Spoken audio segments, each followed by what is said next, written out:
নমস্কার বন্ধুরা, আজকে আপনাদের জন্য একটা নতুন চার নিয়ে আসলাম। দেখতে পাচ্ছেন তো আজকের চারে কি কি জিনিস দেব সেটা আপনাদের দেখিয়ে দিচ্ছি। এখানে দেখুন, এটা হলো হারিয়া, এটা হলো মিষ্টির স্বর 95, এটা হিমুল, আর এটা হলো মাটি। তো আজকে এগুলো দিয়ে বিশেষ করে ঠান্ডার দিনের স্পেশাল চার। ঠান্ডার দিনে মাছ খুবই কম খায়, যার জন্য এই চারটা আজকে আপনাদের তৈরি করে দেখাবো। আপনারা এই চারটা নিজেরা বাড়িতে বানাবেন, বানিয়ে রেজাল্ট খুবই ভালো, ঠান্ডার দিনে বিশেষ করে খুবই ভালো রেজাল্ট হয়। তো চলুন বন্ধুরা, এই চারটা বানিয়ে আপনাদের দেখাচ্ছি। দেখেন বন্ধুরা, এটা হলো হারিয়া কমফোর্টেবল। এটা হারিয়াটা আপনাদের লাগবেই, হারিয়াটা লাগবে। এই যে হিমুল, আর এখানে মাটি। তো আমরা হারিয়াটা দিয়ে দেব,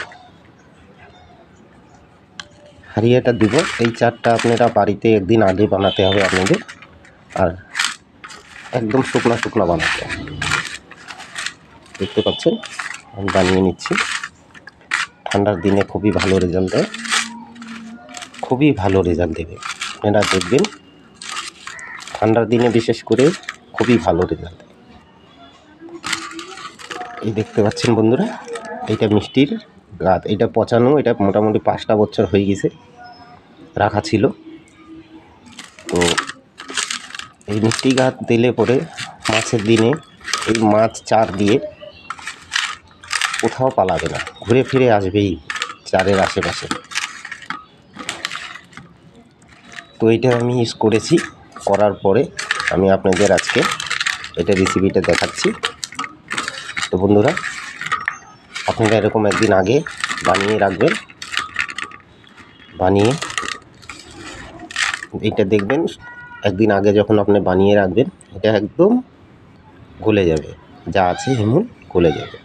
এই হিমুলের জায়গায় আপনি নারকেলের খোল দিতে পারেন, বা যেটা হলো আপনার খোল বলে আমরা খোল, অরিজিনাল খোল, সর্ষার খোল, সেই খোলটাও আপনারা দিতে পারেন। তো আমি হিমুল দিয়ে মেরেছিলাম। সর্ষার খোল দিলে পরেও রেজাল্টটা খুবই ভালো হবে। তো বিশেষ করে ফিশিং করতে যদি যান ঠান্ডার দিনে, এইটা একদম 100% একদম গ্যারান্টির চার। মাছ আপনার চার দিয়ে যাবে না। এইভাবে আমি যে জিনিস দেখিয়েছি, এই জিনিস দিয়ে আপনি চারটা বানিয়ে মাছ ধরতে যান, যে কোনো পুকুরে আপনি মাছ ধরতে যান, আপনি একবার চেষ্টা করবেন, 4 ঘন্টা পরে আবার একটু ফেলবেন, আর চারটা ফেলার আধা ঘন্টা পরে আপনি সেখানে ছিপ ফেলবেন। তো বন্ধুরা, আপনারা যান, গিয়ে আমাকে অবশ্যই কমেন্টে রেজাল্টটা আমাকে জানাবেন। আর যদি ভিডিওটা ভালো লাগে তাহলে অবশ্যই লাইক করবেন। তো আজ এই অবধি বন্ধুরা, চলে আসবো পরবর্তী ভিডিও নিয়ে।